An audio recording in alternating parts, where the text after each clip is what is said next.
Welcome to the Slop Farm. Enjoy the video. You begin by confirming the lab order and your identity. This prevents delays.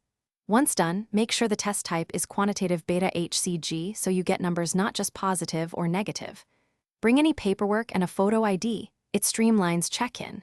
If your provider asked for timed monitoring, note the next draw window, usually 48 to 72 hours, so values can be compared. Also, ask the lab when results post online, because timing varies by facility and test method. You open the report and first find the numeric beta HCG value in MIU/ml. That number is what you track. Then, compare it to the provided reference range or notes so you know if it's detectable. Once you note the collection date and time, check the assay method or lab comments because different tests can read slightly differently. If the result is flagged as below detection or above reportable range, make sure to note that for your provider. It changes interpretation and next steps. You now interpret the pattern. Rising beta HCG suggests early pregnancy growth.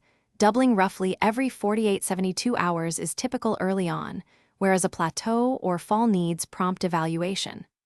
Once done, send the numbers to your provider and ask whether to repeat testing or proceed to ultrasound.